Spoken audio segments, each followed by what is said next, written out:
Le Nigeria et la Libye étaient exemptés de l'accord de gel de la production de l'an dernier, étant tous deux touchés par des conflits intérieurs qui ont entravé leur capacité à produire du pétrole. Selon cet accord, les membres de l'OPEP ont accepté de réduire la production globale de 1,2 million de barils, tandis que le Nigeria et la Libye en ont été exemptés pour qu'ils puissent régler leurs problèmes intérieurs qui entravent leur capacité de production.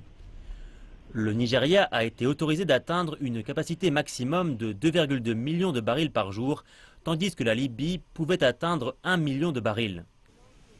Les deux pays ont connu des succès significatifs, mais n'ont pas encore atteint leur cible.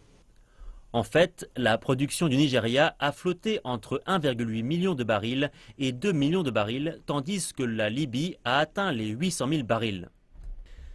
Avant même que les deux pays n'atteignent leur plafond, les prix du pétrole ont à nouveau commencé à chuter, donnant l'idée à certains d'inclure ces deux pays dans le pacte de gel de la production afin de restreindre encore davantage l'offre de pétrole. Mais le ministre nigérian du pétrole, Ibe Kachiku, dit que son pays pourrait avoir besoin de plus de temps pour faire le bilan de son redressement avant de replafonner la production. Nous sommes toujours en dessous du plafond instauré par l'OPEP et je pense que dans les 2 mois à venir, nous arriverons au point où nous pourrons dire que le redressement est sûr, systématique et prévisible.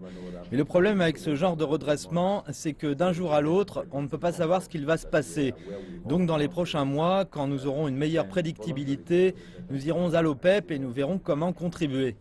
Les prix mondiaux du pétrole ont chuté de 50 $ à 47 $ après l'instauration du gel de la production par l'OPEP, mais la prise en compte de la production américaine signifie simplement que la reprise des prix ne pourra pas durer très longtemps. Le problème pour le Nigeria n'est ni l'introduction précoce dans le pacte de l'OPEP, ni la chute des prix liés à l'excédent d'offres. Son budget 2017 était évalué à 2,2 millions de dollars avec un baril à 42 $. La tendance actuelle le presse des deux côtés et l'entreprise l'aide encore moins. Nous avons perdu de nombreux mois, au moins 2 ou 3, pendant lesquels nous n'avons pas produit ce que le budget prévoyait.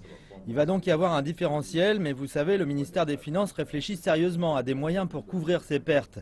Une partie de la solution réside dans l'efficacité. Comment réduire nos dépenses ?